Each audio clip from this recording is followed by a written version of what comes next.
ወታደሩ ኢትዮጵያዊ የሕክምና ሊቅ ብርጋዴር ጀነራል ዶክተር ጋጋ ወልጆም ከ1933 ዓመተ ምህረት እስከ 1985 ዓመተ ምህረት ድረስ ብርጋዴር ጀነራል ዶክተር ጋጋ ወልጆ ማን ናቸው? ብርጋዴር ጀነራል ዶክተር ጋጋ ወልጆም በቀድሞ የኢትዮጵያ አገራዊ አወቃቀር መሰረት በሲዳሞ ክፍለ ሀገር በወላይታ አውራጃ በዳሞት ካሌ ወረዳ ላላ ዋንዳራ ቀበሌ ከአባታቸው ከአቶ ኦልጆ አላባና ከእናታቸው ከወይዘሮ ደስታ ዲሎም ጥር 05 ቀን 1933 ዓመተ ምህረት ተወለዱ። ብርጋዴር ጀነራል ዶክተር ጋጋ ወልጆም እድሜው ለትምህርት እንደደረሰም ከ1942 እስከ 1948 ዓመተ ምህረት ድረስ እስከ 8ኛ ክፍል በወላይታ ሶዶ አንደኛ ደረጃ ትምህርት ቤት ትምህርቱን ተከታትሏል። በወቅቱ በነበረው የትምህርት ስርዓት ሁለተኛ ደረጃ ትምህርቱን ማለትም እስከ 12ኛ ክፍል አዲስ አበባ ከሚገኘው የጀነራል ዊንጌት ትምህርት ቤት ከ1949 እስከ 1952 ዓመተ ምህረት ተከታትሎ አጠናቋል። ወጣቱ ጋጋ ሀገሩን በውትድርና ለማገልገል ካለው ጽኑ ፍላጎት የተነሳ መደበኛ ውትድርና አገልግሎት ለመስጠት ጥቅምት 2 ቀን 1953 ዓመተ ምህረት ለእጩ መኮንን ኮርስ የሐረር ጦር አካዳሚን ተቀላቅሎ 1953 እስከ 1955 ዓመተ ምህረት ድረስ በአካዳሚው የተሰጠውን የ2 ዓመት መደበኛ የእጩ መኮንነት ኮርስ በመከታተል በምክትል መቶ እልቅና ማዕረግ ተመርቆ የውትድርና አገልግሎቱን ጀመረ። ወጣቱ ጋጋ የውትድርና ሙያ ብቻ ሳይሆን የሕክምና ሙያውንም ለመቀላቀል ውስጣዊ ብቃትና ፍላጎት ስለነበረው የእጩ መኮንነት ኮርስ እንዳጠናቀቀም ለሕክምና ትምህርት የሚያበቃውን ውጤትም ስለነበረው ለሕክምና ትምህርት ለመታጨት የተሰጠውን የመግቢያ ፈተና እጅግ በጣም አስደናቂ በሆነ ውጤት በማለፍ የውጭ ሀገር ትምህርት ስኮላርሺፕ እድል አግኝቶ ከ1955 እስከ 1961 ዓመተ ምህረት በዩጎዝላቪያ ሀገር የቤልግሬድ ዩኒቨርሲቲን ተቀላቀለም።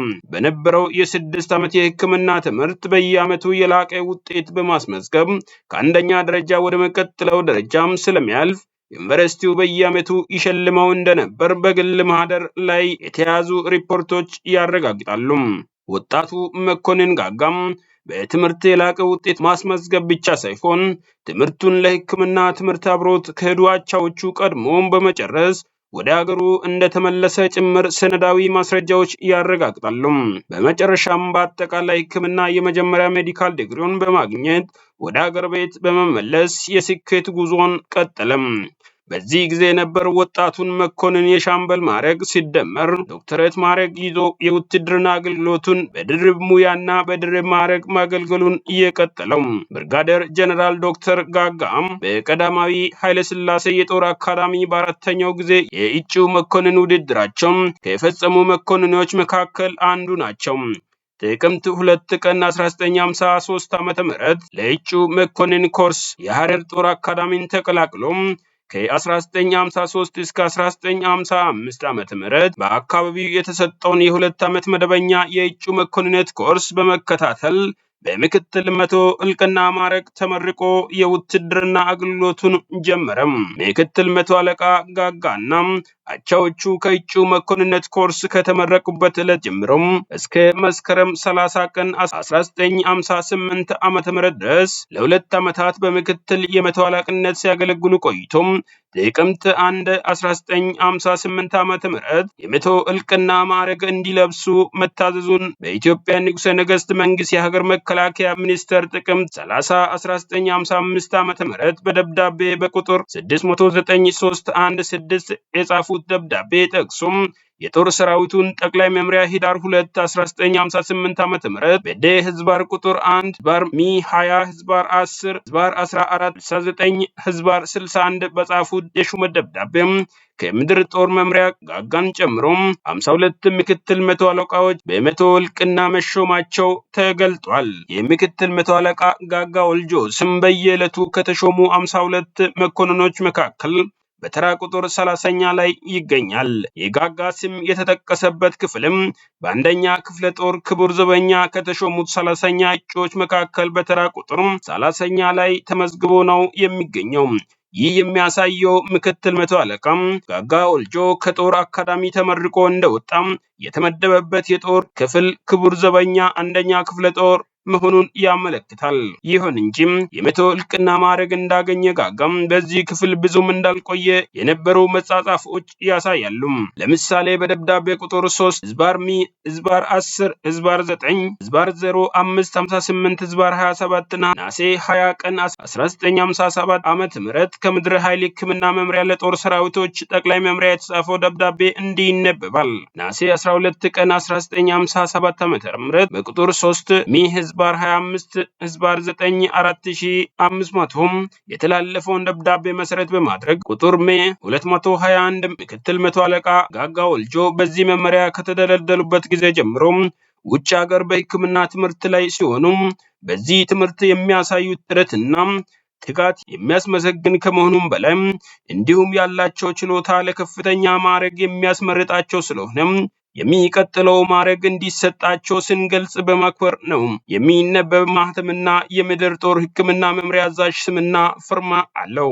በሌላ በኩል በመከላከያ ሚኒስቴር የጦር ሰራዊቶች ጠቅላይ መምሪያም በደብዳቤ ቁጥር 1 ሚ ዝባር 20 ዝባር 10 ዝባር 0031 ዝባር 18 በቀን መስከረም 4 1959 ዓ.ም በጻፈው ደብዳቤም ስማቸው የተዘረዘሩ መኮንኖች የሹመት ደብዳቤያቸውን በየክፍሉ እንዲሰጥ በተላከው ዝርዝር ላይ የመቶ አለቃ ጋጋ ወልጆ ስም ተጠቅሶ የሚገኘው በነበሩበት አንደኛ ክፍለ ጦር ክቡር ዘበኛ ስር ሳይሆን በምድር ጦር ሕክምና መመሪያ ስር በተራ ቁጥር 36ኛ ላይ መገኘቱን ጋጋ ወዲያው ሕክምና ሙያ መመደባቸውን ያመለክታል። በምን ምክንያትና እንዴት እንደተዘዋወሩ ቀጣይ መረጃ የሚያስፈልገው ይሆናል። ወደ ስፔሻላይዜሽን ወይም ወደ ልዩ ዕውቀት ማሳደግ ነበረበትና በ1964 እስከ 1968 ዓመተ ምህረት ወደ ተማረበት ቤልግሬድ ዩኒቨርሲቲ በድጋሜ በማቅናት በቀዶ ጥገና ሕክምና ስፔሻላይዜሽን ስልጠና አጠናቆ ሀገሩንና የሚወዳውን ሰራዊት ለማገልገል ወደ ሀገር ቤት ተመለሰ። ህብረተሰብ ማገልገል ልማዱ የሆነው ጋጋም በ1971 ዓመተ ምህረት ሀገር አቀፍ ሁለገብ ዘመቻ ተሳትፎ በማድረግ የዘማች አርማ ተሸልሟል። የሀገር መከላከያ ሚኒስቴር የምድር ኃይል ጠቅላይ መምሪያ የህይወት ታሪክ መመዝገቢያ ቅጽ ላይ ተመዝግቦ በዶክተር ጋጋ የግል ህይወት ታሪክ ማህደር ላይ የሚገኝ ፕሮፋይል እንደሚያሳየው ዶክተር ጋጋ ከእጩ መኮንነት ጀምሮ እስከ ብርጋዴር ጀነራልነት ማዕረግ የደረሱ በሕክምና ሙያም ሆነ በውትድርና ሙያም አንቱ የተሰኙ በሳል መሪና ሙያተኛ ነበሩ። በሁለቱም ሙያ ስላላቸው ብስለትና አንቱታ ለማስረዳት ሰንጠረዡ ላይ ያለውን ከአንድ ማዕረግ ወደሚቀጥለው ማዕረግ ለመሸጋገር የሚወስደውን ጊዜ ብቻ ማየቱ በቂ ነው። ከአንድ የውትድርና ማዕረግ ወደሚቀጥለው ለመሸጋገር በእጩ መኮንነት በምክትል መቶ እልቅና በእያንዳንዱ ማዕረግ በትንሹ 2 ዓመት የወሰደባቸው ሲሆን ትልቁ ደግሞ ወደ ሻለቃ ማዕረግ ለመሸጋገር 6 ዓመት የፈጀባቸው ሲሆን በድምሩ የመጨረሻቸውን ማዕረግ ብርጋዴር ጀነራል ለመድረስ 29 ዓመታትን በውትድርና አገልግሎት የጠየቃቸው መሆኑን ውትድርና ምን ያህል ቁርጠኝነትን፣ ትዕግስትንና አርቆ አስተዋይነትን እንደሚጠይቅ ለመረዳት ብዙም አስረጂ የሚያስፈልገው አይደለም። የብርጋዴር ጀነራል ዶክተር ጋጋም የውትድርና ሙያ ብስለትና የሕክምና ሙያ ብስለትን ጎን ለጎን ተያይዞ እያደጉና እየጎለበቱ የመጡበት ሁኔታ ነው ከግል ማህደሩ የምናየው። ዶክተር ጋጋም መቶ አለቃ እያሉ የዩጎዝላቪያ አገር ለ6 ዓመት የሕክምና ትምህርታቸውን ተከታትለው ከተመለሱ በኋላም በጦር ሰራዊት በተለያዩ ክፍሎች ከተራ የጤና ሙያተኝነት ጀምሮ የሆስፒታል ሜዲካል ዳይሬክተር ደረጃ በመድረስ በሕክምናው ሙያ አንቱ የተሰኙ መሪና ሙያተኛ ሊሆኑ በቅቷል። ብርጋዴር ዶክተር ጋጋ ወልጆም በጦር ሰራዊት ውስጥ በተለያዩ ሆስፒታሎች ተዘዋውሮ ለሰራዊቱና በጦር ሰራዊቱ ስፔሻል ለሚታከሙ በጦር ሰራዊት ሆስፒታል ለሚታከሙ የህብረተሰብ ክፍሎች ቅን አገልግሎት የሰጡና ሙያውን የሚያከብሩ ምስኩን ባለሙያ እንደነበሩ የህይወት ታሪካቸው ይመሰክራል። ጥር 20 ቀን 1980 ዓመተ ምህረት የሁለተኛ አብዮት ሰራዊት ዋና አዛዥ በጻፉት ትዕዛዝ ብርጋዴር ጀነራል ዶክተር ጋጋ ወልጆም ከጥር 1 ቀን 1983 ዓመተ ምህረት ጀምሮ ከጀግናው ዩኤስ ሆስፒታል ወደ ጦር ኃይሎች ሆስፒታል የተዛወሩ መሆኑን ያመለክታል።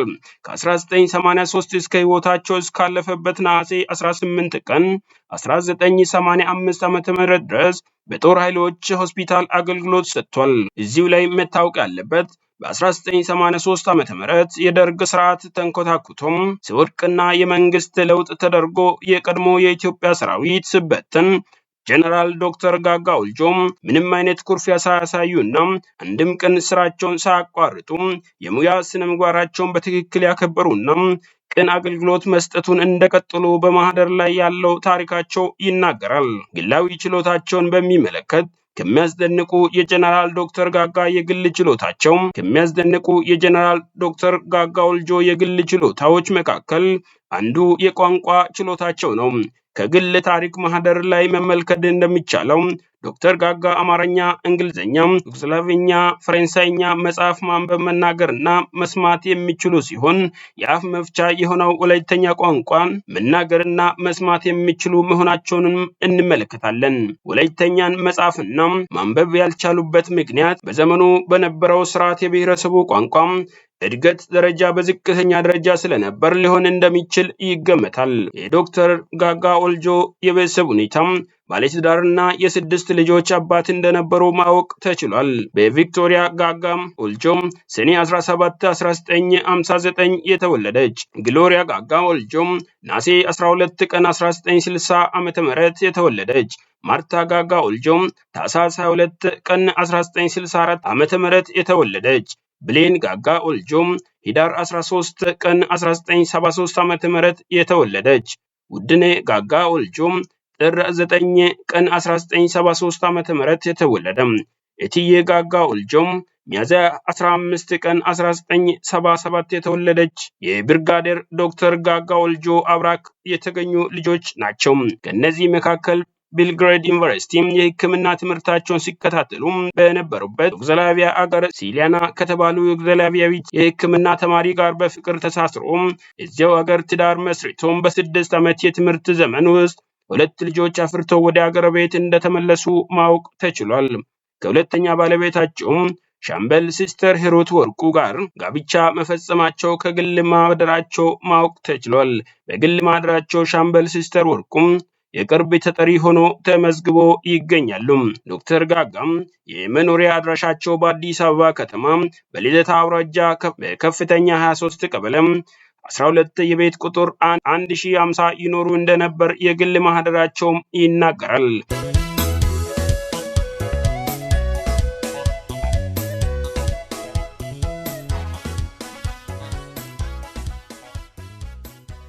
ብርጋዴር ጀነራል ዶክተር ጋጋ ወልጆ የሚወዳቸውን አገራቸውን ወገኖቻቸውንና በሕክምና ሙያ በውትድርና ሙያ ለ32 ድፍን ዓመታት ሲያገለግሉ ቆይቶ ናሴ 18 1985 ዓ.ም ባደረባቸው ህመም ምክንያት ከዚህ ዓለም በሞት ተለይቷል።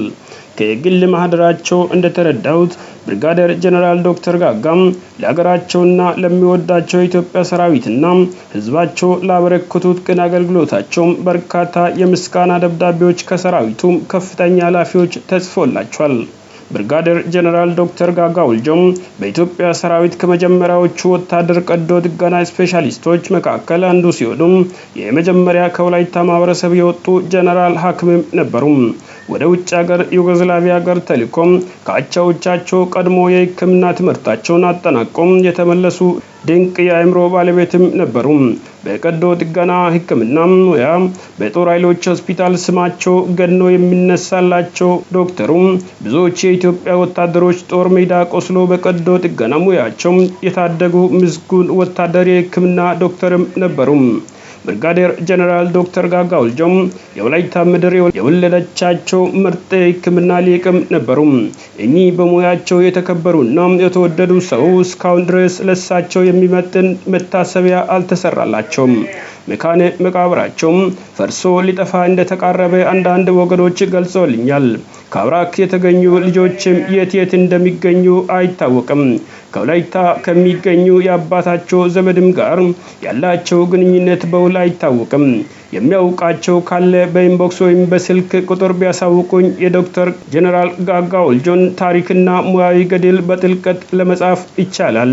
በዳሞት ካሌ ወረዳ ላላዋንዳራ ቀበሌ ያሉ የጀነራል ጋጋ ዘመዶችም የሚያውቁ ወገኖች ካሉ መረጃ በመስጠት ቢተባበሩ መልካም ነው።